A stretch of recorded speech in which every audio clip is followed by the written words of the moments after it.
नमस्कार दोस्तों, स्वागत है आपका फिट टीओ के एक और एपिसोड में। आज हम बात करेंगे इलेक्ट्रीशियन एनसीवीटी के पिछले वर्षों में आए हुए कुछ महत्वपूर्ण प्रश्नों के बारे में। प्रश्न क्रमांक 1, पहला प्रश्न दिया है, विद्युत धारा की इकाई क्या है? What is the unit of electric current?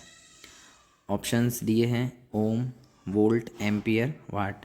हमें पता है कि इसका सही उत्तर एम्पियर होता है।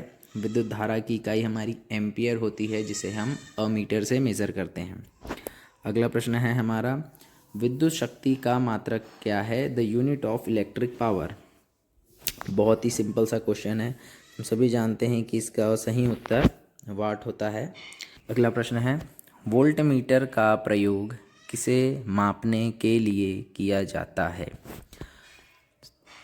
ऑप्शन है रेजिस्टेंस, पावर, वोल्टेज, करंट। प्रश्न में दिया है वोल्ट मीटर, सही उत्तर होगा वोल्टेज। अगला प्रश्न है, विद्युत धारा को मापने के लिए कौन सा यंत्र प्रयोग होता है? अभी हमने पहले प्रश्न में देखा था विद्युत धारा की इकाई क्या है, और उसी में हमने चर्चा की थी कि विद्युत धारा की इकाई एम्पियर होती है तथा इसे अमीटर से मापा जाता है। ऑप्शन नंबर 1 हमारा सही हो जाएगा। प्रश्न क्रमांक 5, ओम का नियम किसके बीच संबंध बताता है? तो ओम का नियम जो होता है दोस्तों, वह कहता है कि किसी चालक तार पर लगाया गया वोल्टेज समानुपाती होता है उसमें बहने वाली धारा के, यानी कि यह वोल्टेज और करंट के बीच में संबंध बताता है। तो हमारे किस ऑप्शन में वोल्टेज और करंट दिया है? ऑप्शन क्रमांक 1, तो हमारा ऑप्शन 1 सही हो जाएगा। अगला प्रश्न है, 1 किलोवाट में कितने वाट होते हैं? 1 किलोवाट यानी कि 1 किलो यानी 1000 बराबरी से 1000 वाट। सही जवाब हो जाएगा हमारा ऑप्शन क्रमांक 3। 7, डीसी जनरेटर में कम्यूटेटर का कार्य क्या होता है? प्रश्न को दोबारा पढ़ेंगे। What is the function of commutator in DC generator? यहाँ ध्यान देने वाली बात यह है कि यहाँ पर जनरेटर की बात हो रही है ना। डीसी मोटर भी होती है, तो क्या होता है जब हम जनरेटर की बात करते हैं, ठीक है, जब हम जन की बात करते हैं तो कम्यूटेटर एसी को डीसी में चेंज करता है, और मोटर में क्या होता है, यह डीसी को एसी में कन्वर्ट करता है। तो हमारा ऑप्शन क्या हो जाएगा? एसी टू डीसी में। क्यों? क्योंकि हमसे जनरेटर के बारे में पूछा है। डीसी जनरेटर में कम्यूटेटर का कार्य क्या होता है? तो यह एसी को डीसी में कन्वर्ट करता है, यानी कि ऑप्शन क्रमांक 1 हमारा सही हो जाएगा। अगले प्रश्न की ओर बढ़ते हैं। एक ट्रांसफार्मर किस सिद्धांत पर कार्य करता है? तो कोई भी ट्रांसफार्मर होता है दोस्तों, वह म्यूचुअल इंडक्टेंस पर कार्य करता है। आरएलसी सर्किट में आर क्या दर्शाता है? तो आरएलसी सर्किट हमारा एसी सर्किट में हमने पढ़ा है,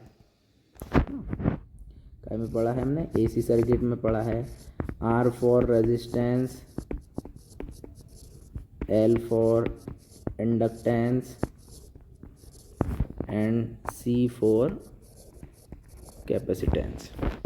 तो यहाँ हमारा उत्तर हो जाएगा सही रेजिस्टेंस। आगे बढ़ेंगे हम। इंसुलेटर का सबसे अच्छा उदाहरण क्या है?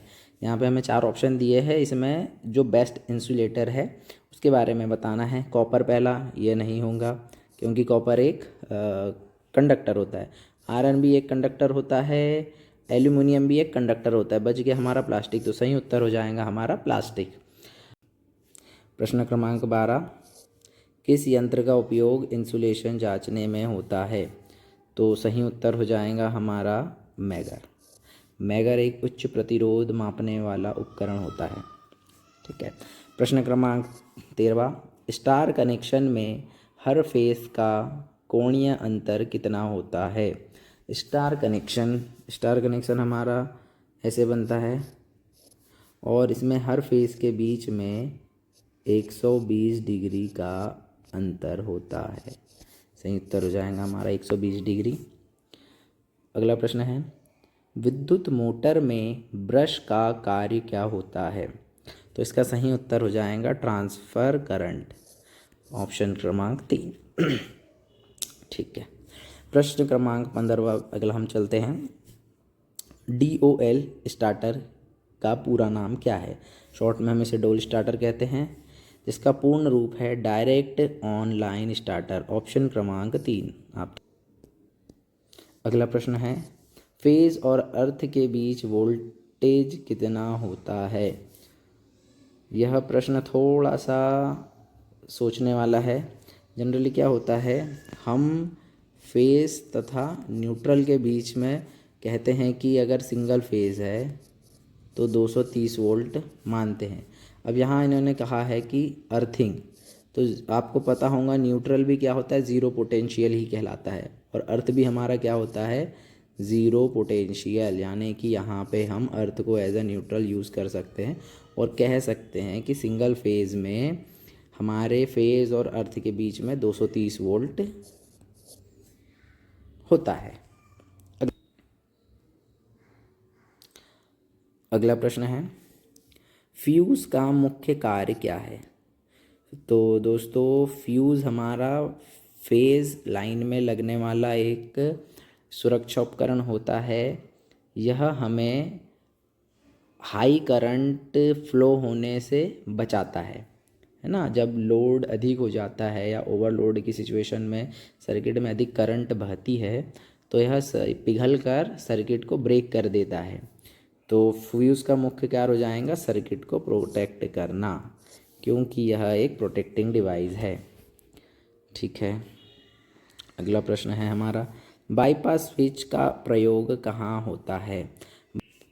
आगे बढ़ेंगे हम, हमारा सही उत्तर हो जाएगा यूपीएस।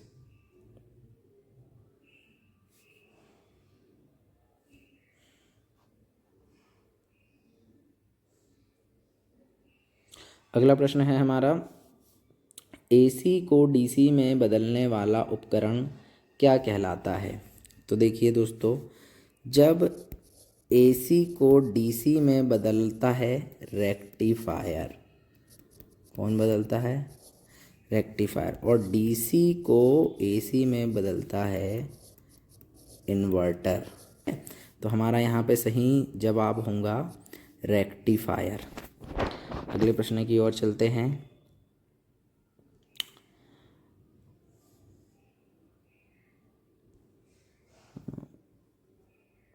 फिर से एक प्रश्न आया है हमारा, अच्छा इंसुलेटर कौन है? तो कॉपर हमारा एक चालक है, यानी कि कंडक्टर है। Silver is also a good conductor, aluminium is also good conductor. बचा ग्लास, तो ग्लास एक इंसुलेटर है। अगला प्रश्न है, डीसी मोटर का फील्ड नियंत्रित कैसे किया जाता है? तो डीसी मोटर का जो फील्ड होता है वह फील्ड रियोस्टेट के द्वारा कंट्रोल किया जाता है। अगला प्रश्न है, इंसुलेशन टेस्टिंग में कौन सा यंत्र प्रयोग होता है? अभी हमने पहले देखा एक क्वेश्चन कि इंसुलेशन टेस्टिंग यानी कि हाई रेजिस्टेंस, उच्च प्रतिरोध को मेज़र करना है।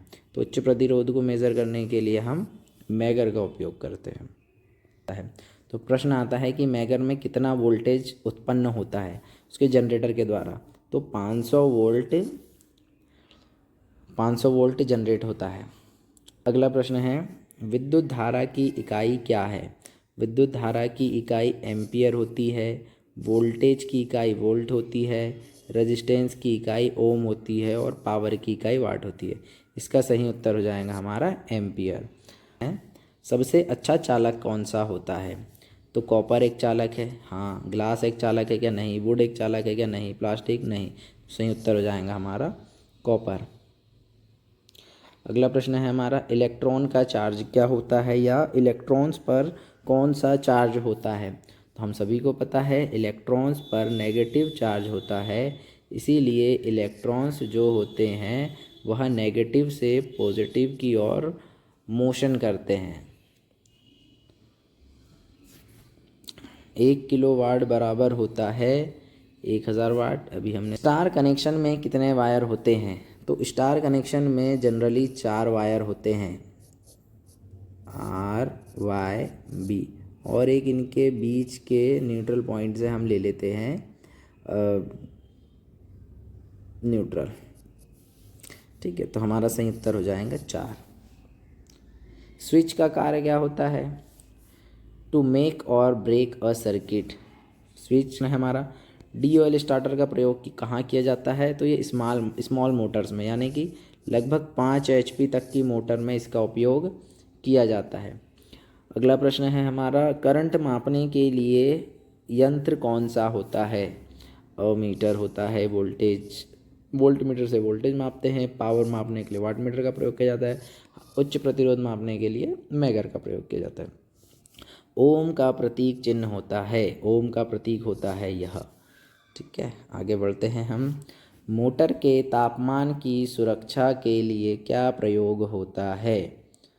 मोटर के तापमान की सुरक्षा के लिए हम थर्मोस्टेट का प्रयोग करते हैं। वायर किस धातु से बनता है। Fuse wire tin lead alloy से बनता है, और टीन लेड अलॉय से ही हम सोल्डरिंग वायरन भी बनाते हैं। Soldering wire.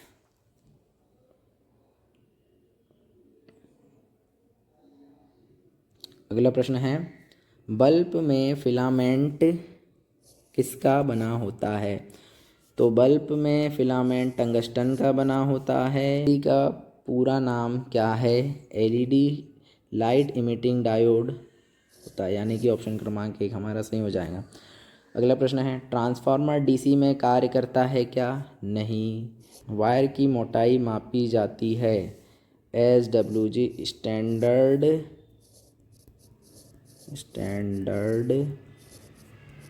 Wire gauge. Cable में रंगों का कोडिंग क्या दर्शाता है। तो केबल में जो रंगों का कोडिंग होता है वो R, Y और B दर्शाता है, या फेस को इंडिकेट करता है। MCB का पूरा नाम क्या है। तो MCB का पूरा नाम होता है मिनिएचर सर्किट ब्रेकर। अगला प्रश्न है, जनरेटर कौन सा ऊर्जा रूपांतरण करता है। जनरेटर जो होता है वह मैकेनिकल को इलेक्ट्रिकल में कन्वर्ट करता है, और मोटर जो होती है वह इलेक्ट्रिकल को मैकेनिकल में कन्वर्ट करती है। प्रश्न है हमारा जनरेटर वाला, तो मैकेनिकल को इलेक्ट्रिकल में, तो मैकेनिकल टू इलेक्ट्रिकल, ऑप्शन क्रमांक 1 हमारा सही हो जाएगा। अगला प्रश्न है, ओवरलोड से सुरक्षा के लिए क्या प्रयोग होता है। नहीं, बैटरी नहीं, प्लग नहीं, तो ऑप्शन क्रमांक 1 हमारा सही हो जाएगा। अगला प्रश्न है, अर्थिंग से क्या सुरक्षा मिलती है। तो अर्थिंग से ओवरलोड से सुरक्षा होती है क्या। नहीं। शॉक से सुरक्षा, हाँ सही है। वोल्टेज ड्रॉप से नहीं, हाई स्पीड से नहीं, तो शॉक से सुरक्षा। अगला प्रश्न है हमारा, 3 फेज लाइन में कितने फेज होते हैं। शुरू में ही लिखा है 3 फेज लाइन में, तो सिंपल सा आंसर है कि 3 फेज लाइन में 3 फेज होते हैं। अब अगला प्रश्न है, 3 पिन प्लग में अर्थ पिन कौन सा होता है। सबको पता है अर्थ पिन सबसे मोटा और सबसे बड़ा होता है, तो इसमें आ जाएगा बिग 1। बड़ा होने का कारण ही ये होता है, मोटा और बड़ा होने के कारण। बड़ा और मोटा की फेज और न्यूट्रल के कनेक्ट होने से पहले अर्थिंग कनेक्ट हो, कि अगर कोई फॉल्ट है उस सर्किट में या उस उपकरण में, तो जो फॉल्टी करंट है वह सीधी पृथ्वी में चली जाए, ज़ीरो पोटेंशियल पे। अगला प्रश्न है, वाट का SI यूनिट क्या है। एक्चुअली वाट ही एक SI यूनिट है। वाट पावर का SI यूनिट है। पावर की यूनिट होती है वाट। चलिए अगला प्रश्न है, कौन सा उपकरण रोटेशन करता है? ट्रांसफार्मर करता है क्या? नहीं। ट्रांसफार्मर एक स्टैटिक डिवाइस है। मोटर करता है क्या? हाँ बिल्कुल करता है। बैटरी करता है क्या? नहीं। स्विच करता है क्या? नहीं। तो हमारा सही उत्तर हो जाएगा मोटर। अगला प्रश्न है, सोल्डरिंग के लिए किसका उपयोग किया जाता है? अभी हमने थोड़ी देर पहले पढ़ा। सोल्डरिंग के लिए किसका उपयोग किया जा सोल्डरिंग के लिए किसका उपयोग किया जाता है? टीन, लेड का, अलॉय का उपयोग किया जाता है कि बिल्कुल नहीं। कॉपर का नहीं, जिंक का नहीं, लेड का नहीं, अकेले लेड का नहीं किया जाता। ठीक है। अगला प्रश्न है, आयरन लॉस होता है। आयरन लॉस मोटर में होता है क्या? नहीं। जनरेटर में? नहीं। ट्रांसफार्मर में? बिल्कुल हाँ। प्रश्न क्रमांक 63, वाट आवर मीटर मापता है? करंट मापता है क्या? नहीं। पावर मापता है क्या? नहीं। वाट और आवर, वाट मापने के लिए पावर, आवर यानी कि समय, टाइम, यानी कि सही उत्तर हो जाएगा हमारा एनर्जी। अगला प्रश्न है, सबसे कम रेजिस्टेंस किस में होता है? कॉपर में होता है क्या? हाँ।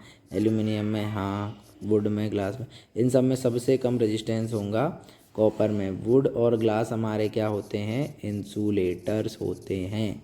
अगला प्रश्न की ओर हम बढ़ेंगे, थर्मल ओवरलोड रिले का उपयोग किया जाता है स्पीड में? नहीं। प्रोटेक्शन में? बिल्कुल। लाइटिंग में? नहीं। हीटिंग में? नहीं। तो सही उत्तर हो जाएगा प्रोटेक्शन।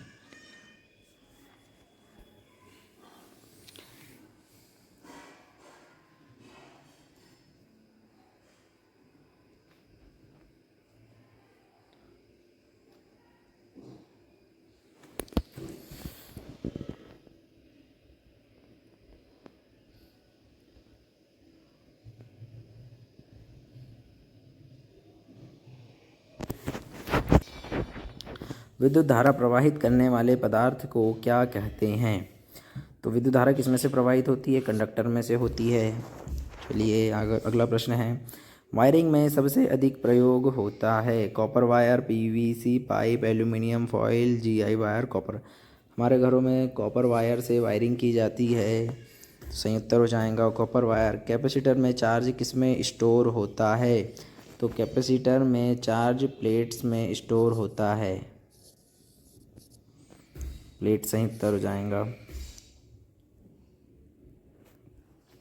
चलिए अगला प्रश्न है, इलेक्ट्रिकल वायरिंग में पोलैरिटी किसमें महत्वपूर्ण होती है? पोलैरिटी पॉजिटिव और नेगेटिव, यह हमारी डीसी सप्लाई में होती है। एसी सप्लाई में हमारा फेस तथा न्यूट्रल होता है। चलिए दोस्तों, आज के लिए इतना ही। अगर आपको वीडियो पसंद आया है तो चैनल को सब्सक्राइब करें, लाइक करें। धन्यवाद।